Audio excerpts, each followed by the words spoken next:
ชิญติดตามรับฟังรายการสติมาปัญญาเกิดอันสิ้นทานภาวนาจะได้ละ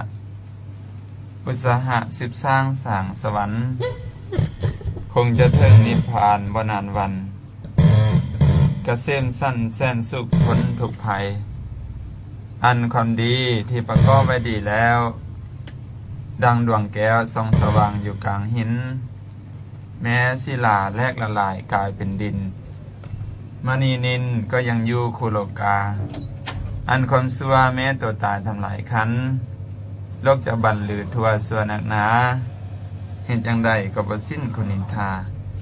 อนิจจาหาน้อเฮ็ดเอาเองนะก็ขอเจริญสุขเจริญพรมายังบรรดาเอาตัวโยมหรือผู้ฟังที่อยู่ทางบ้านมื้อนี้ก็อาตมาภาพพระแก้วพระจันทร์นะวัดป่าดงมะข่ายก็พร้อมกับให้จิวาอยู่ที่วัดป่าดงมะข่ายจำนวน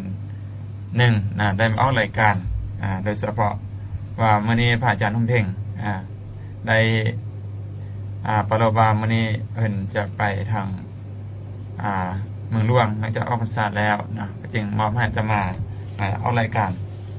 อยากจะได้นำธรรมะมากล่าวแก่ท่านโยมแล้วก็มื้อนี้เป็นมื้อวันแห่ม6ค่ำเดือน11นะกงกับวันที่25เดือน10ปี2013อันนี้นะก็เป็นช่วงระยะที่เอาท่านโยมไล่ผู้ไล่ทันไล่คนไล่บ้านไล่เมืองกำลังมนต์ซืนนะเบิกบานในการ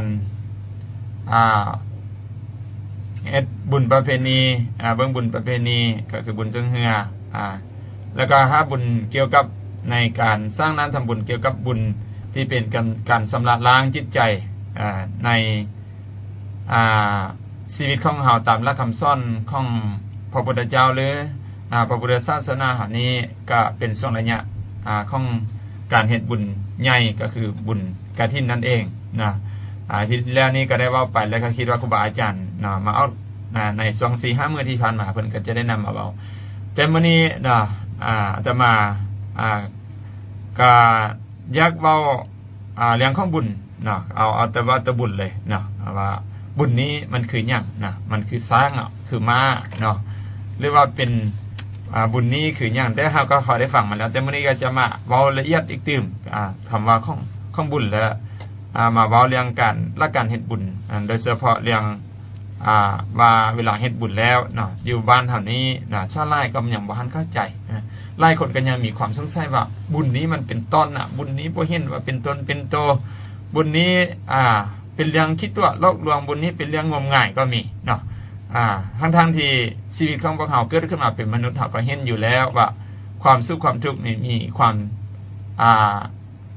ทำให้คนเราเกิดมาได้รับผลแตกต่างกันหรือแม้แต่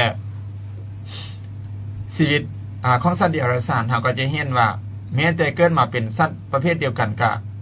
บ่คือกันบางประเภทก็บางตัวก็ทึกเจ้าของเลี้ยงอย่างดีบางตัวก็ทึกเจ้าของเลี้ยงบ่ดีหรือเป็นสัตว์ก็มีหลายตระกูลหลายประเภทอย่างเช่นเป็นแมงสิเข็บแมงงอดเป็นงูสัตว์เลื้อยคลานสัตว์น้ำสัตว์บกต่างๆอันนี้บ่แม่นเหตุปัจจัยใดหนึ่งที่จะเกิดขึ้นมาลอยๆบ่แม่นเกิดขึ้นมาลอยๆแต่ว่าเป็นเหตุปัจจัยที่อาศัยเกิดขึ้นมาคือหมายความว่าเป็นผลที่เกิดมาจากเหตุที่สืบต่อเนื่องมาจากเหตุที่สร้างมาแล้วนะชีวิตของพวกเขานี้อาจจะปราศจากบุญบ่ได้เกี่ยวข้องกับบุญผู้ที่หวังความสุขความเจริญหรือว่าผู้ที่หวังความพ้นทุกข์ในที่สุดนี้ก็ต้องอาศัยบุญแม้แต่องค์สมเด็จพระสัมมาสัมพุทธเจ้าของพวกเราจะได้ถึงฝั่งแห่งความพ้นทุกข์ก็ต้องอาศัยบุญที่เพิ่นสร้างบารมีที่เพิ่นได้สะสมไว้บุญนี้เพิ่นสร้างบารมีเพิ่นสะสมไว้นั้นชีวิตของพวกเรานี่เฮาแต่ละคนเกิดมาอยากได้ความสุขอยากอยู่เย็นเป็นสุขอยากมีความผาสุกแต่ว่าเฮาซ้ำบ่อยากเฮ็ดบุญหรือว่าบ่อยากได้บุญหรือว่าอยากได้บุญแต่เฮ็ดบ่ถึกหรือว่าเฮายังบ่ทันได้เข้าใจเรื่องการเฮ็ดบุญนี้มันก็คงจะ ทำให้ชีวิตของพวกเขาเกิดมาพบสัตว์ใดๆคงจะมีความสุขได้ยากนะมีความสุขได้ยากหรือว่ามีความทุกข์หลายมีความสุขน้อยแม้แต่เกิดมาเป็นมนุษย์เฮาก็บ่ได้ดังที่ปรารถนานะเห็นว่าคันบุญน้อยนะเรียกโมก็ตายเนาะค่าค่ายเวลาค่าค่ายก็คาดทุนนะซื้อห้วยก็ทึกกินเนาะมีลูกก็บ่ได้ดังใจมีเมียก็บ่ได้ดังใจมีลูกก็เป็นคนใจร้ายเนาะมีเพื่อนซะให้ก็ใจคดทรยศเนาะได้อื่นนี่ย้อนว่าบุญเฮาบ่ประกอบไว้นะบุญเฮาบ่สร้างไว้ดังนั้นเมื่อเพิ่นบางคนเกิดขึ้นมาแล้วน้ำอยู่ในให้ของเพิ่นตั้งมาแล้วบ่เต็มเพิ่นตั้งซะน้อยๆนึงก็เต็มคือเกิดมาแล้วเพิ่นเฮ็ดหยังก็คือขึ้นคือเกินนะเฮ็ดน้อยเดียวก็คือว่าได้นะแต่ว่าบางคนเนี่ยน้ำบ่เคยตักใส่ให้ไว้เนาะรอเห็นเพิ่นตักใส่ให้เห็นเพิ่นมีให้น้ำแล้วเพิ่นอยากมีให้น้ำเต็มคือเพิ่นอยากมีน้ำกินคือเพิ่นก็ลั่นมาตักใส่นะตักใส่จังไหนก็บ่ได้เพราะว่านอกจากว่าให้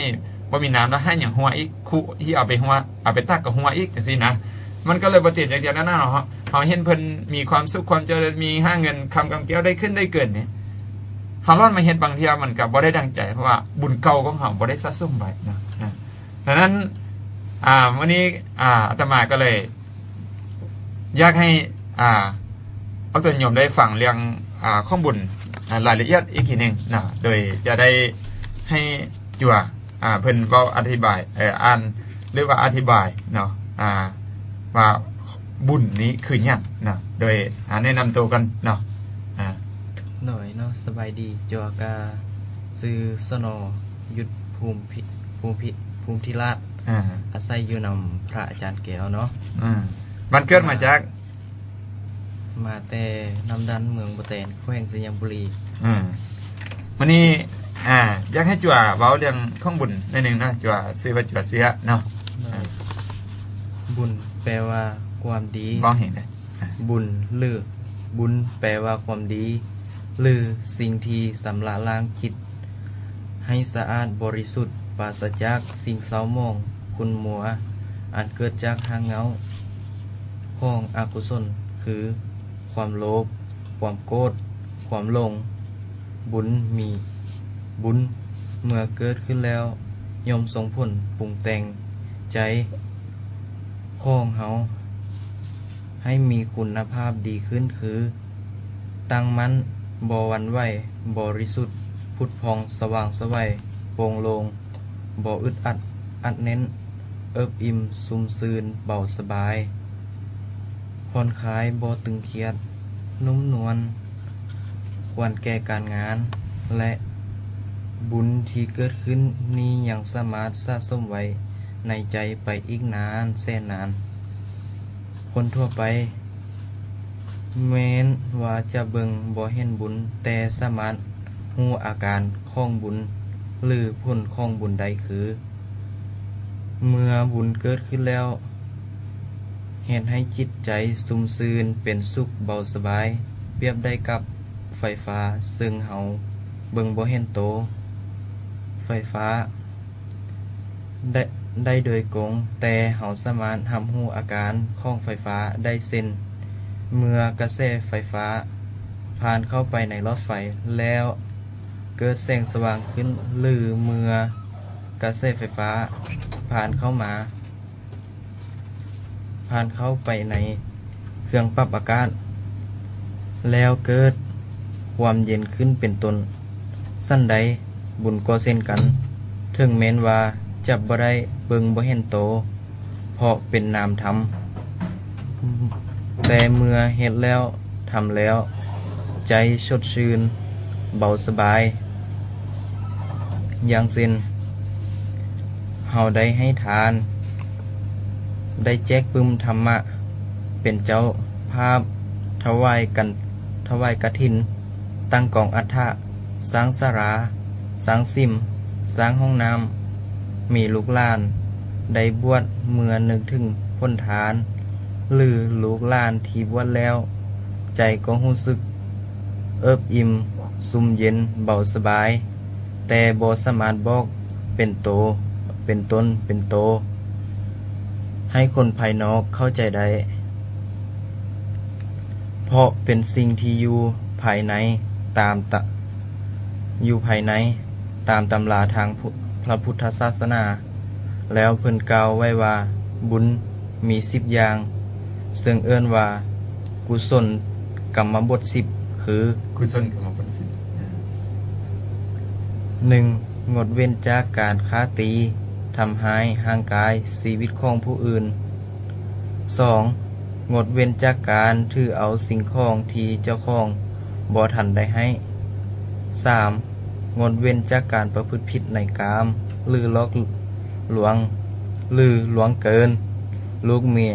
มียผู้อื่น 4. งดเว้นจากการเว้าคำขี้ตัว 5. งดเว้นจากการเว้าโซเซียส 6. งดเว้นจากการเว้าคำหยาบแข่งกระด้าง 7. งดเว้นจากการเว้าเพ้อเจ้อบ่มีสาระประโยชน์ 8. บ่เพ่งเล็งอยากได้ของผู้อื่นมาเป็นของโตโดยบ่ถูกต้อง 9. บ่คิดพยาบาทปองร้ายผู้อื่น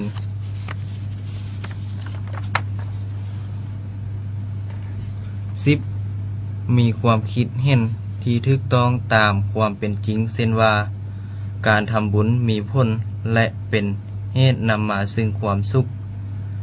ความเจริญเป็นต้นคุณสมบัติของบุญมี 1. สามารถชำระล้างกายวาจาใจให้สะอาด 2. สามารถนำความสุขความเจริญความก้าวหน้ามาให้ 3. สามารถติดตามโตไปทุกก้าว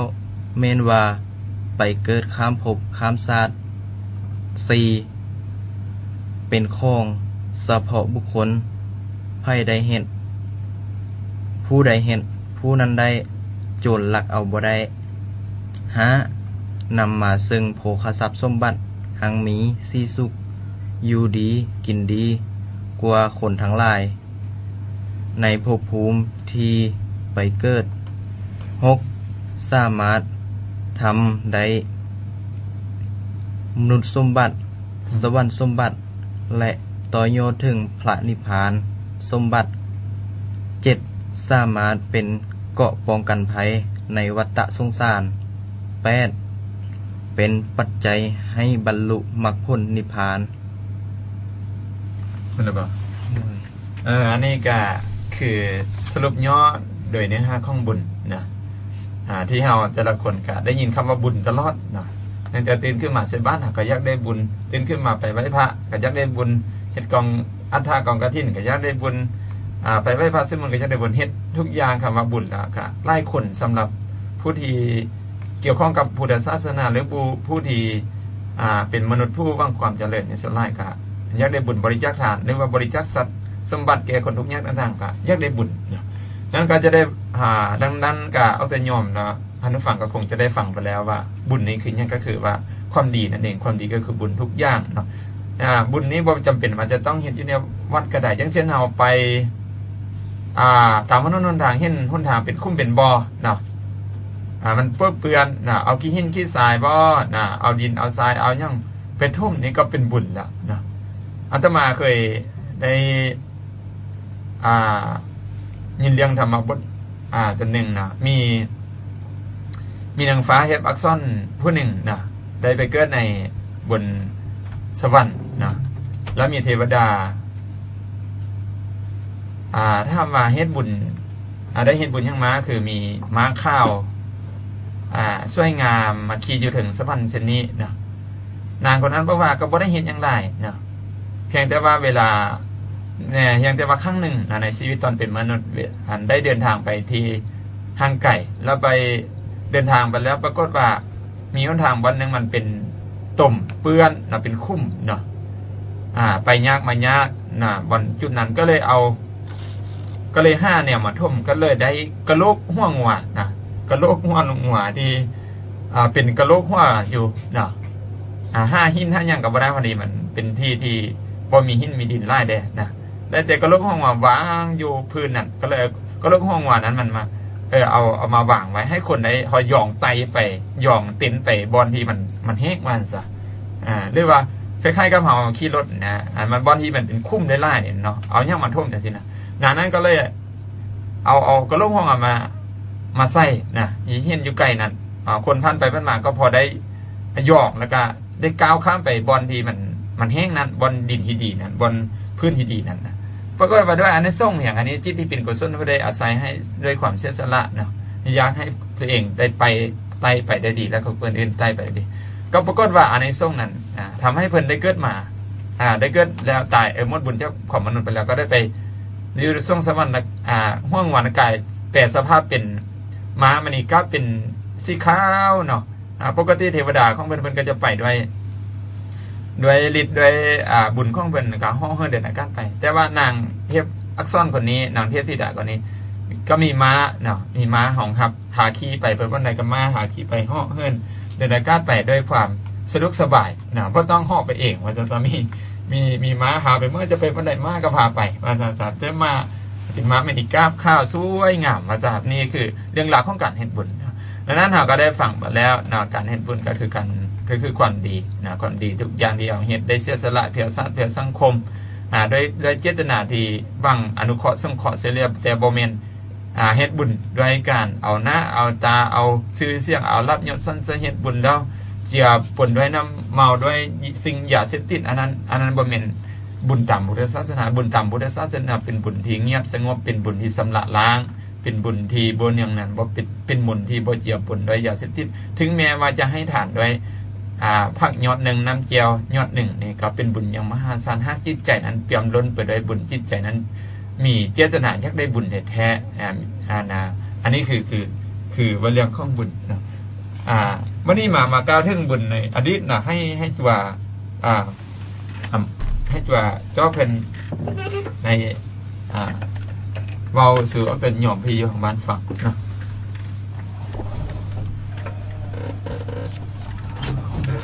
ก็คือจะเว้าเรื่อง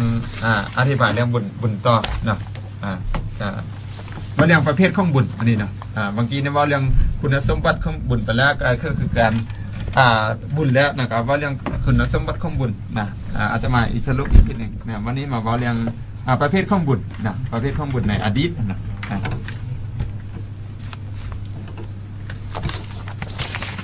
นี่มาเลยขอนอบน้อมแด่พระผู้มีพระเจ้า ผู้เป็นที่พึ่งของเทวดาและมนุษย์ทั้งหลายขอนอบน้อมแด่พระจันทร์แก้วขอเจริญพรนกตัวเนยมผู้ฟังอยู่ทางบ้านวันนี้เนาะจะได้มาเว้าเรื่องคุณสมบัติของบุญบ่แม่นประเภทของบุญนะคุณสมบัติเพิ่นเว้าไปแล้วประเภทของบุญเนาะประเภทของบุญในอดีตนะเกี่ยวข้องอยู่นะก็คือจะเจาะนะเวลามีต้องคัดไปนะประเภทของบุญในอดีตเนาะบุญในอดีตแบ่งเป็น2ชนิดได้แก่1บุญระยะไกลคือคุณงามความดีที่เฮาได้เฮ็ดจากภพชาติปางก่อนมาจนวันคอกออกจากคันมารดาคอดจากคันมารดา2บุญระยะไกลคือคุณงามความดีที่เฮาเฮ็ดในภพชาติปัจจุบันตั้งแต่เกิดจนถึงวันนี้บุญระยะไกลคือการสร้างสมบุญการสร้างสมคุณความดีมาตั้งแต่ภพชาติปางก่อนส่งผลให้เฮาเห็นมีเฮาเป็นในภพชาติปัจจุบันเปรียบเสมือนมักไม้ที่เลือกผ่านมาดีแล้วรสแซ่บของมันย่อมติดมาในแกนของในแกนเมื่อนำมาปลูกต้นของมันย่อมให้ผลเป็นมักเป็นหน่วยที่แซ่บทันทีโดยบ่ต้องใส่ใจอย่างหลายเนาะ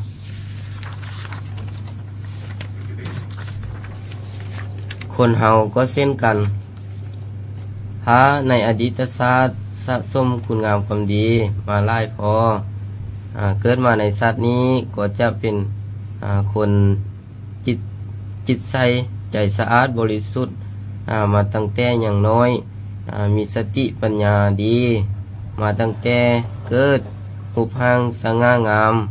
ร่างกายแข็งแรงสมบูรณ์มีโภคทรัพย์เกียรติยศอันสูงจึงมีโอกาสสร้างความดีหลายกว่าคนอื่นถ้าบ่ประมาทมันสะสมคุณความดีในชาติปัจจุบันเพิ่มขึ้นอีกก็จะเฮ็ดให้เจริญก้าวหน้าได้อย่างว่องไวแต่หามัวประมาทบ่เอาใจใส่ในการทำความดีในปัจจุบันก็เปรียบเหมือนต้นไม้ใบกุดยากที่จะเจริญเติบโตต่อไปได้บุญระยะไกลเนาะคนที่ทำความดีมาตั้งแต่น้อยเรื่อยมาเส้นตั้งใจศึกษาหำเฮียนบ่เกียจคร้านบ่ง่ายฟังความเคารพคนดีเป็นมิตรฝึกใจให้ผ่องใสมาตั้งแต่อย่างน้อยความคิดคำเว้าการทำย่อมดีกว่าบุคคลอื่นในวัยเดียวกันเมื่อเจริญวัยขึ้นย่อมมีความเจริญก้าวหน้าหลายกว่าคนผู้อื่นฉะนั้นเฮาจึงควรสะสมความดีมาตั้งแต่วันนี้จะได้ส่งผลให้มีสติปัญญาดีมีความฉลาดเฉลียวและมีความเจริญก้าวหน้าต่อไปในอนาคตดังพระสัมมาสัมพุทธเจ้าที่ได้สร้างบุญบารมีมาในภพชาติบ่ถ้วนในภพชาติสุดท้ายก็ได้ตั้งใจศึกษาหำเฮียนแต่ตอนอย่างน้อยเมื่อตอนออกบวชก็ตั้งใจบำเพ็ญเพียรสมาธิภาวนาอย่างเต็มที่จึงสามารถตัดสรู้ธรรมได้เป็นพระสัมมาสัมพุทธเจ้าได้เมื่อตอนอายุเพียง35ปีนี่ก็ได้ฟังเรื่องบุญระยะไกลที่เกี่ยวข้องกับชีวิตเรานะคือชีวิตของวังเฮาเนี่ยเกี่ยวข้องกับบุญมาแล้วนะดังนั้นบุญระยะใกล้ระยะไกลเฮาก็ได้ฟังมาว่าจะเป็นสิ่งที่ติดตัวมานะเวลาเฮ็ดบุญแล้วก็จะทำให้เป็นคนที่มีรูปหางหน้าตาดีจิตใสใจงามนะเป็นคนที่มีเกิดมาแล้วมีโภคทรัพย์สมบัติพ่อแม่มีเฮือนศาลบ้านซองไว้ให้เนาะเฮือนหลังใหญ่รถคันงามเพชรนินจินดามีโอกาสได้ทำเรียนศึกษาปริญญาอันสูงจนเป็นด็อกเตอร์ก็ดีสติปัญญาก็สลาดหลักแหลมทุกอย่างเนาะเฮ็ดหยังทำหยังจักได้หยังถือว่าเป็นไปได้โดยง่ายเพราะบุญเนาะเพราะบุญที่ได้สะสมไว้แต่กงกันข้ามในดังที่ว่ามานะสำหรับผู้บ่มีบุญนี่ก็ยากๆแต่นะเฮ็ดหยังก็ยากๆถึงแม้จะสู้เต็มที่นะเพราะว่าบุญเก่าบ่เสริมนี่ก็ต้องได้ใช้ความเพียรพยายามได้แต่ว่าพระพุทธเจ้าก็บอกว่าคนเฮาพ้นทุกข์ไปได้ความเพียรพยายามเนาะแต่ว่าไม่ความว่าคือบุญเก่าอาจจะบ่ได้สร้างหลายแต่ว่าเฮามาแล้วเนาะมีความลำบากนี่เฮาก็สามารถที่จะพ้นทุกข์นั้นได้สามารถที่จะสร้างบุญกุศลนั้นสามารถที่จะทำให้ชีวิตเจริญได้ด้วยความเพียรพยายามนั่นคืออาศัยการในอดีตอย่างหนึ่งแล้วก็อาศัยปัจจุบันชาติที่มาแล้วก็เสริมเติมแต่งอย่างหนึ่งคนข้างๆบางคนใดที่มีบุญแล้วมีกุศลแล้วเกิดมาแล้วเนาะลงไล่เมาประมาทเนาะลงแต่ว่าตัวมีโภคทรัพย์มีทรัพย์สมบัติบ่ได้สร้างบุญต่อเปรียบเสมือนกับต้นไม้เป็นต้นไม้ไปกุดเนาะบ่สมัยจะเจริญงอกงามมาได้ดังที่ต่อไปเนาะแล้วก็หมดบุญไปแล้วก็ไปลำบากเขาบ่ได้เสริมบุญต่อบ่ได้ส่งเสริมบุญต่อบ่ได้สร้างบุญต่อเปรียบเสมือนชาวนามีข้าวอยู่ในเล้าแล้วบ่เอาเข้าไปปลูกไปหว่านอีกเนาะหมอแต่ลงเปิ้นว่าตัวเองมีข้าวอยู่ในเล้าเต็มเล้าจะเอาเข้าไปปลูกก็เสียดายเอาไปกินเอาไว้หว่านเอาไว้ไปซื้อไปขายฉะนั้นคนเฮาเกิดมาแล้วมีโภคทรัพย์ก็ หมอจะเรื่องเปิดว่าเฮามีทรัพย์เฮามีเงินมีทรัพย์อาจจะเอาไปทานก็นึกเสียดายแล้วก็นึกว่าคนกินกันทานกันสร้างบารมีเป็นเรื่องงมงายเป็นเรื่องล่าลั่งเป็นเรื่องคิดตัวลบหลวงจังซี่เนาะบ่เข้าใจในเรื่องของความดีบ่เข้าใจในเรื่องของการเกิดว่ามีเหตุต้องมีผลแล้วก็บ่เข้าใจในเรื่องว่าชีวิตของพวกเฮาเกิดมาแล้วมีกายกับจิตที่ต้องหมุนเวียนเวียนตายเป็นเกิดอยู่จังซี่นะก็สุดท้ายก็จะเปรียบเสมือนศาสนาบ่เข้าไปบ้านเข้าอยู่นั้นก็จบลงชีวิตเฮาก็เช่นกันมีเกิดมาแล้วมีอยู่ดีกินดีแต่ลงประมาทเมาเนาะดังนั้นบุญที่เว้าปานนั้นก็จั่วเพิ่นก็ได้ว่าไปเนาะก็มื้อนี้มาเบิ่งตัวอย่างของบุญเนาะเบิ่งตัวอย่างของบุญเอาตื่มหน่อยนึงนะเนาะมาเบิ่งตัวอย่างของบุญนะตัวอย่างของบุญเนาะหนึ่งผู้ที่เกิดมามีอายุยืนเพราะในอดีตชาติเป็นคนมักค้าตีทำให้ชีวิตผู้อื่นอายุยืนบ่สิคนที่อายุยืนก็ต้องเป็นคนบ่มักฆ่ามักตีนะจะบุญมักฆ่ามักตียังไงคนที่เกิดมามีอายุยืนเพราะในอดีตชาติเนาะบ่มักค้าตีชีวิตผู้อื่นเนาะผู้ที่เกิดมา2ผู้ที่เกิดมามีสุขภาพสมบูรณ์ดีหรือบ่มีโรคภัยไข้เจ็บน้อยเพราะในอดีตชาติเป็นคนงดเว้นจากการทำให้ทรมานเบียดเบียนชีวิตผู้อื่นให้ได้รับความทุกข์เดือดร้อน3ผู้ที่เกิดมามีผิวพรรณงามรูปร่างหน้าตาดีเพราะในอดีตชาติมักจะรักษาศีลสังรวมกายวาจาใจบ่เป็นคนขี้เกียจง่ายโกรธง่ายขี้เกียจง่ายโกรธง่ายถึงจะมีเรื่องให้เครียดบ่พอใจก็สามารถข่มจิตข่มใจปล่อยปะละวางความโกรธความเครียดนั้นโดยไวพร้อมนั้นยังเป็นผู้ให้ทานด้วยสิ่งที่ปราณีตสวยงามอีกด้วย4ผู้ที่เกิดมามีอำนาจมีเกียรติยศอันสูงเป็นไปทางใดมีแต่คนนับหน้าถือตาเคารพนบไว้เพราะในอดีตชาติเป็นคนมีมุทิตาจิต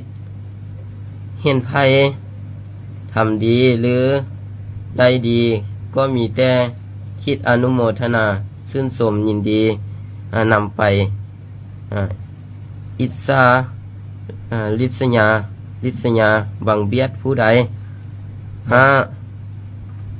ผู้ที่เกิดมาในวงตระกูลที่ร่ำรว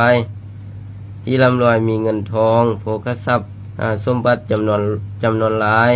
เพราะในอดีตชาติเป็นคนมักให้ทานสร้างวัดวาอารามสร้างวัดวาอารามสร้างหงโมหงเฮียนถนนหนทางอนุเคราะห์สงเคราะห์ช่วยเหลือผู้อื่นตามกำลังเฮงอยู่เนืองนิดปราศจากความตณิขี้เหนียวเน้น6ผู้ที่เกิดมาในวงตระกูลที่สูงสักเพราะในอดีตชาติเป็นคนอ่อนน้อมถ่อมตนเคารพผู้หลักผู้ใหญ่พ่อแม่ครูบาอาจารย์ผู้สูงวัยต่างๆปราศจากความแข็งกระด้างเย่อหยิ่งถือตัว7ผู้ที่เกิดมามีปัญญาสละหลักแหลมเพราะในอดีตชาติมักเข้าหาบัณฑิตสอบถามนักปราชญ์ครูบาอาจารย์ท่านผู้รู้อยู่เนืองนิดฝึกฝนสมาธิภาวนาทำจิตให้ตั้งมั่นและงดเว้นจากการดื่มน้ำเมาโดยเหตุปัจจัยที่สร้างผลบุญแบบนี้จึงทำให้เกิดมาเป็นคนสละหลักแหลมปัญญาดีชื่อจำดีกว่าคนทั้งหลายนี่ก็คือตัวอย่างของบุญเนาะก็มีหลายอย่างด้วยกันเป็นคนทางมาเป็นคนช่วยคนงามคนตระกูลที่ ร่ำรวยล้วนแต่เฮ็ดปัจจัยที่เฮาสร้างมาเนาะล้วนแต่เฮ็ดปัจจัยที่เฮาสร้างมาถ้าเฮาบ่สร้างมาทุกอย่างเปลี่ยนแปลงบ่ได้เพราะว่าในโลกนี้บ่มีสิ่งใดจะเกิดขึ้นมาลอยๆเนาะดังนั้นอาตมาจึงว่าคนเฮานี้สามารถเลือกเกิดได้เนาะไล่คำว่าเลือกเกิดได้นี่เลือกเกิดได้นี่บางคนอาจจะบ่ทันเข้าใจนะพระพุทธเจ้าเพิ่นก็ตรัสไว้ว่าสัตว์โลกเป็นไปตามกรรมนะกรรมจะเป็นตัวจำแนกทำให้คนมีความประณีตมีความสุขความทุกข์มีความยับกระด้างแตกต่างกันนะดังนั้นเมื่อการเลือกเกิดก็คือการเลือกที่ต้นเหตุของกันก็คือการเลือกกรรมนะเลือกกรรมก็คือเลือกกระทำดีนั่นเองกรรมคือการกระทำนะการเหตุการกระทำการเว้าการจาการคิดการเฮ็ดในแต่ละวินาทีเนี่ยเป็นกรรมที่สั่งสมไว้ในจิตของเฮาหมดเนาะนั้นถ้าอยากเกิดมาเป็นคนร่ำรวยก็บริจาคทานดังที่ว่าไปอยากเกิดมาเป็นคนสวยคนงามก็เป็นคนบ่เครียดง่ายโคตรง่ายเป็นคนที่เครียดง่ายโคตรง่ายเนาะหรือว่าเครียดโคตรแล้วก็พยายามปล่อยปละละวางความจิตความใจความลบความโกรธนั้นบ่ให้แสดงออกมาไล่หรือว่าให้ลดลงหรือว่าให้ปะไว้โดยไว้บ่แม่นเก็บความเครียดความคนความเครียดความโกรธนั้นไว้ตลอดว่าซั่นซะตลอดมื้อตลอดวันตลอดปียามใดก็หน้าเบ่งหน้าครึ่งอยู่จังซี่ก็เป็นการที่จะสร้างเหตุปัจจัยให้เฮาเกิดมาบ่สวยงามนะแล้วก็มีสติปัญญาดีกับฟังเทศน์ฟังธรรมบ่แม่นฟังแต่หมอลำบ่แม่นฟังแต่เพลงต่างประเทศหรือฟังแต่อื่นๆนะแต่ว่าธรรมะนี่บ่เคยศึกษาบ่เคยเงียงหูฟังบ่เคยใส่ตาเบิ่งบ่เคยใส่ใจศึกษานะก็จะทำให้เหตุปัจจัยเฮาเกิดมาบ่มีสติปัญญาดีสลัดแรกๆอันนี้เป็นต้นเนาะอันนี้คือตัวอย่างพุ่นของบุญมื้อนี้มาเว้าเรื่องการเฮ็ดบุญจะเกิดขึ้นนี้เนาะเฮ็ดแนวใดเนาะเวลาเฮ็ดบุญจึงได้บุญหลายเนาะก็จะให้ตัวบุญทวีเนาะมาเว้าสู่เอาแต่โยมฟังหน่อยนึงเนาะเพราะว่าเฮาอยากได้บุญแล้วนะว่าบุญมีความสำคัญแล้วแต่เฮาก็ยังบ่เข้าใจว่าเวลาเฮ็ดบุญนี้นะเฮ็ดได้จึงจะได้บุญหลายเนาะก็จะให้จั่วเพิ่นเว้าให้ฟังจักหน่อยก็ขอนิมนต์เนาะจั่วก็ชื่อจั่วบุญภวีทวีเนาะจั่วบุญทวีเนาะมาเกิดอยู่บ้านน้ำพุบ้านเดียวกับอาจารย์ว่าอยู่เมืองบ่แตนแขวงสัญบุรีจั่วจะได้มาเทศหรือว่ามาเว้าเรื่องการเฮ็ดบุญแนวใดจึงได้บุญหลายอันนี้มันการเฮ็ดบุญให้ได้บุญหลายนั้นมีขั้นตอนในการปฏิบัติดังนี้ก่อนจะทำบุญต้องสำระกายใจให้สะอาดนุ่งเครื่องสุภาพเรียบร้อยต้องเตรียมเครื่องไถยทานโภชนาอาหารให้ปานี้สะอาดจบงามมีประโยชน์เหมาะสมแก่สำหรับสมณเพศและที่สำคัญวัตถุนั้นเป็นวัตถุทานที่บริสุทธิ์หามาด้วยน้ำพักน้ำแหงตามหลักสัมมาอาชีวะปราศจากการบุญจี้ลักขโมยซ่อโกงผู้อื่น 2. ขณะให้ทานต้องตั้งใจบ่มั่วลมกันบ่มั่วขับแขกหับแขกไต้ทูบไต้เทียนบ่เหลียวหน้าเหลียวหลังหรือวางหน้าวางหลังแลนเข้าแลนออกนะครับบางคนเวลาไปวัดเนาะเวลาครูบาอาจารย์ให้พรอยู่ก็บางคนก็หาน้ำญาติบ่เห็นนะบางคนก็เลี้ยวซ้ายเลี้ยวขวาเลี้ยวหน้าเลี้ยวหลังอยู่มัวลมกันคือบ่ตั้งใจบ่ตั้งใจนะอาจารย์เวลาอาจารย์เทศนะสิเนาะเวลาอาจารย์เทศก็นบน้อมไปก็นบไว้จะนบตั้งใจฟังนี่นะพอนบแล้วอาจารย์บอกว่าบ่ต้องนบก็ได้นี่ล่มกันเนาะอาจารย์แต่ควรจะตั้งจิตให้เป็นกุศลตั้งใจรับศีลเนาะและกล่าวคำถวายทานพอฮอดเวลานุ่งเครื่องไถยทานถวายเครื่องถวายเครื่องไถยทานเครื่องไถยทานเนาะไปถวายบ่ควรยืนหรือนั่งย่องย่อ สุขให้ด้วยอาการแข็งกระด้างเนาะแต่ความตั้งจิตให้เป็นสมาธิถวายเครื่องไตรยทานนั้นด้วยความเคารพนอบน้อม 3. การภายหลังที่ได้ให้ เฮ็ดบุญไปแล้วก็ให้โสมนัสชื่นชมปิติยินดีกับผลบุญที่ได้เฮ็ดแล้วพอนึกถึงครั้งใดเวลาใดก็ให้มีใจสดชื่นแจ่มใสเบิกบานเอิ่มเอียบใจกับผลบุญผลทานปราศจากความกินแห้งแข็งใจ กินแน่งแข็งใจคิดเสียดายในวัตถุทานที่ได้เฮ็ดไปนั้นถ้าเฮ็ดได้3อย่างนี้การเฮ็ดบุญก็จะได้บุญอย่างเต็มที่เต็มกำลังเนาะนี่เว้าเฉพาะผู้ให้องค์ประกอบของบุญเมื่อเฮ็ดแล้วจะได้บุญอย่างสูงสุดนอกจากผู้ให้ต้องประกอบด้วยคุณสมบัติดังที่ว่ามาข้างถึงนั้นแล้วผู้รับหรือฝ่ายที่รับก็ต้องมีคุณสมบัติที่จะรับเส้นเดียวกันจึงจะได้บุญหลายคือฝ่ายพระภิกษุสงฆ์ผู้รับทานก็ต้องเป็นผู้หมดกิเลสหรือมีกิเลสเบาบางหรืออย่างน้อยก็ต้องเป็นผู้มีศีลมีความประพฤติดีปฏิบัติชอบตามธรรมตามวินัยและพยายามฝึกตนให้ละโลภโกรธหลงตามเส้นทางพระอริยสงฆ์เจ้าเหล่านั้นถ้าทั้งสองฝ่ายเสมอกันคือทั้งผู้ให้และผู้รับ การทำบุญก็จะได้เต็มเม็ดเต็มหน่วยแต่ถ้าขาดอย่างใดอย่างหนึ่งคือผู้ให้บ่สมผู้รับหรือผู้รับบ่สมผู้ให้ผลของบุญก็จะน้อยลงเหมือนเสียข้าวปลูกดีแต่ดินนาบ่ดีหรือนาดีแต่เสียข้าวปลูกแนวพันธุ์บ่ดีผลที่จะออกมายอมได้น้อยแต่ถ้านาดีแนวพันธุ์ก็ดีสภาพดินฟ้าอากาศการปลูกพืชใดๆย่อมจะออกมาดีได้ผลเต็มเม็ดเต็มหน่วยอันนี้ก็เว้าเรื่อง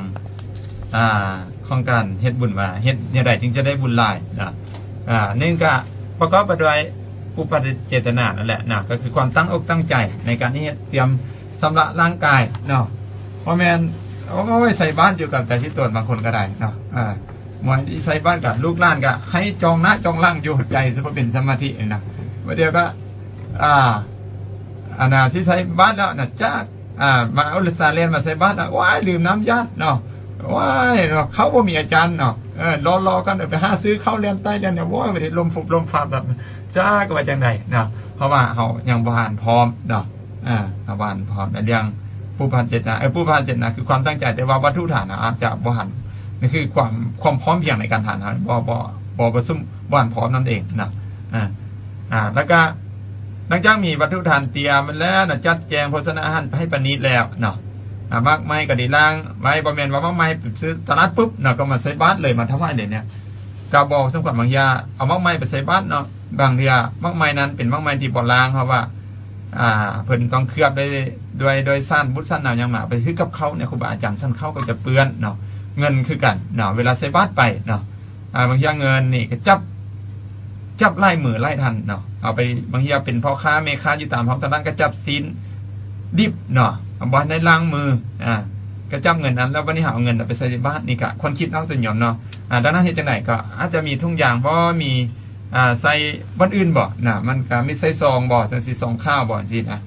มันก็จะป้องกันกันเปื้อนซ่านเปื้อนติดกับข้าวครูบาอาจารย์ก็สั่นเข้านั้นเนี่ยเนาะในตัวที่2น่ะตั้งในขณะที่ให้ทานก็ตั้งอกตั้งใจนะบ่มวนลมกัน ส่วนหลายอยู่บ้านเฮายักจะคาดตัวนี้นะเวลาเฮ็ดบุญแล้วยักคาดนะความตั้งใจในเวลาใส่บาตรไปก็ลมไปนะลมกันไปเล็กออกอย่างเฮ็ดนะพอบ้านไปอยู่ใส่ล้มกันไปบ่ตั้งอกตั้งใจนะยักคาดตัวนี้นะเอาต้นแล้วก็หลังจากให้ทานไปแล้วก็บ่กินแห้งแข็งใจนะบ่นึกเสียดายนะส่วนนี้ส่วนหลายเอาตัวโยมมีแต่ว่าส่วนหลายอยู่บ้านเฮายักหรือว่าเอาตัวโยมที่เฮ็ดบุญนี่ยักจะคาดตัวของการคือเฮ็ดไปแล้วบ่ยักในขณะที่ให้ทานบ่มีสมาธิเนาะอย่างเช่นหมัวฮับแคบหมัวลมกันเล่นเข้าเล่นออกอย่างนี้เป็นต้นเนาะดังนั้นเอาตัวโยมที่อยู่ทางบ้านเนาะถ้าผู้คนใดเนาะมีความสนใจเนาะหรือว่าอยากโทรเข้ามารายการก็ขอเรียนเชิญเจริญพรแล้วก็ขอโอกาสประกาศรายการฟังธรรมะวันอาทิตย์ก็คืออยู่ที่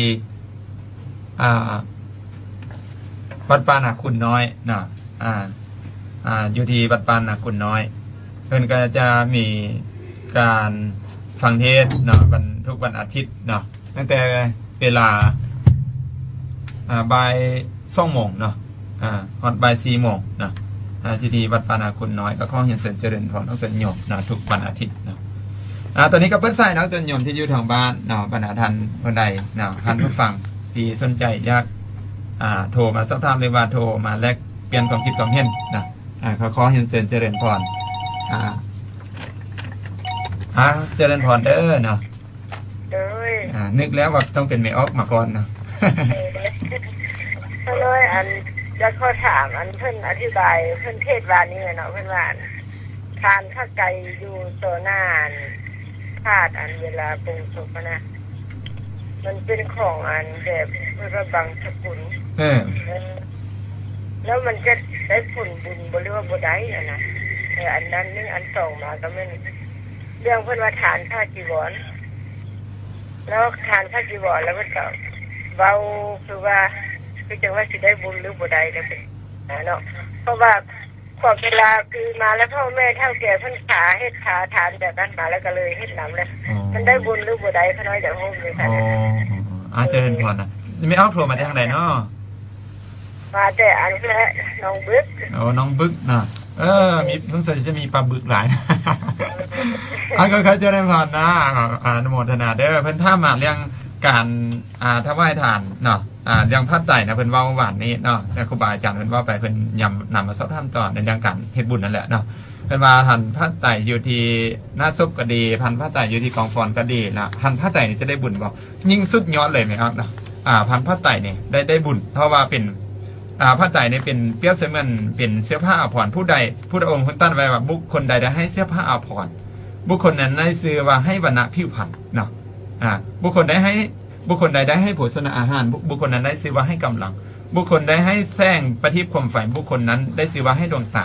เนาะดังนั้นให้เสื้อผ้าอาภรณ์โดยเฉพาะเรื่องการตัวนี้ก็คือเรื่องถวายทานผ้าไตรนี่ก็ถือว่ามีอานิสงส์หลายมีเอาเป็นไตรให้แก่ครูบาอาจารย์โดยเฉพาะสงการกฐินเนี่ยเพิ่นก็หมายถึงผ้าไตรเนี่ยกฐินบ่แม่นเรื่องกองเรื่องอันอื่นเนาะเรื่องผ้าไตรเนาะลองไปหาศึกษาเบิ่งเรื่องผ้าไตรโดยแท้แต่ว่าสมัยการต่อมาก็มีการประกอบหลายอย่างเนาะในสมัยพระเจ้าก็มีพระเจ้าพิมพิสารเนาะเพิ่นฟันเห็นญาติ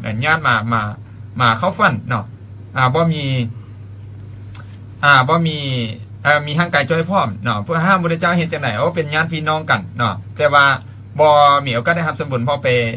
ตกที่ลำบากเหลือเกินเนาะห้าก็ได้พ้นแล้วก็ต้องการส่วนบุญจากลูกหลานถึงกับนี้เนาะมาเฮ็ดบุญให้เนาะก็เลย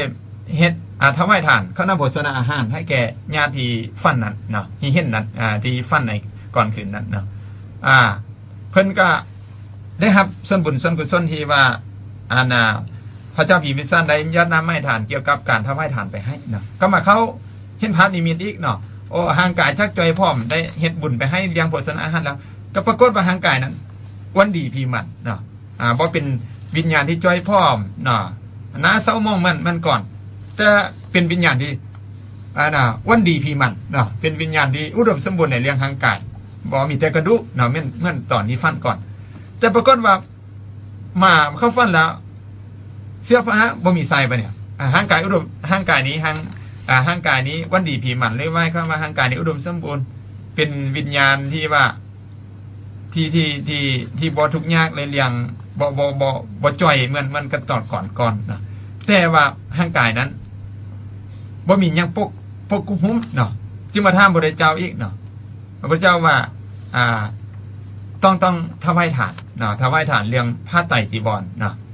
จึงจะได้เสื้อผ้าให้แก่ญาติพี่น้องเนาะบ่แม่นเอาเสื้อผ้าไปทานดังที่เฮาเฮ็ดบางสกุลนั้นมันคือเรื่องประกอบความหมายที่ลังแต่ว่าในสมัยพระเจ้ามีเรื่องถวายทานเรื่องผ้าไตรจีวรก็มาถวายอีกก็ปรากฏว่าคืนต่อมาก็มาเข้าฝันเนาะก็ปรากฏว่าเป็นสภาพร่างกายที่ห่อหุ้มด้วยเครื่องที่ประณีตเนี่ยเป็นสิ้นไม้บ่เป็นเสื้อเครื่องสุดที่ส้วมใส่นั้นสวยงามเนาะเหมือนกับสุดที่มีออกใส่ไปงานวันแต่งบ่เนาะหรือว่าไปตักบาตรยามน้ำทำบุญต่างๆเนาะหรือว่าสุดอินเดียที่เพิ่นห่อหุ้มนั่นเนาะส้วมใส่นั้นงามประณีตเนาะดังนั้นมีออกถามว่าการถวายพระไตรเนี่ยมันได้บุญบ่เนาะมีออกเจตนาที่ให้แล้วเนาะซ่องมาวัตถุฐานที่มีออกนำไปนั้นบ่ได้ไปลักไปขโมยไผมาเนาะ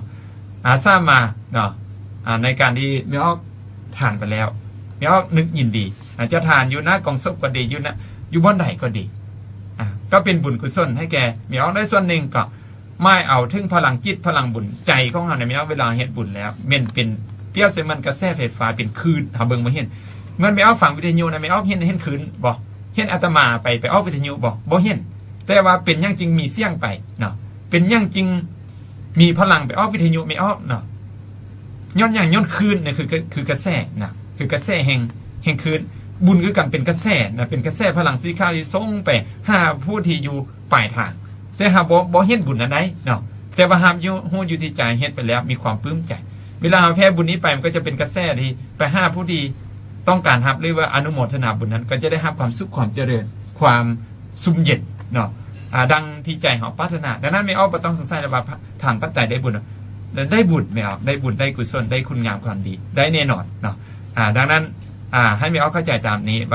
เวลาทานปัจจัยแล้วได้บุญบ่อยู่ที่หน้าเพิ่นทานเฮ็ดมานั้นกระทึกแล้วต่างแต่ว่าเวลาถวายทานไม่เอานั้นนะบ่ตั้งอกตั้งใจเพราะว่าหมอครับแค่หมอ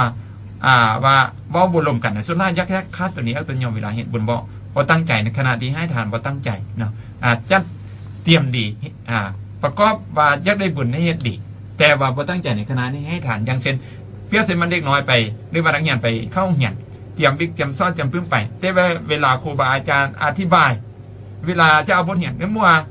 คนนั้นคนนี้ใจหันใจนี้บิ๊กซ้ออยู่ใส่เนาะร่วมกันในนี้บุญก็คาดไปความเข้าใจกับบุญเกิดขึ้นบุญเกิดขึ้นกันเวลาจะเฮ็ดบุญแล้วบ่ตั้งใจนะบุญกันนั้นก็พลาดไปดังนั้นคือข้อเจริญพรข้ออำนวยปล่อยพรให้ตนโยมที่อยู่ของบ้านจะมีแต่ความสุขความเจริญ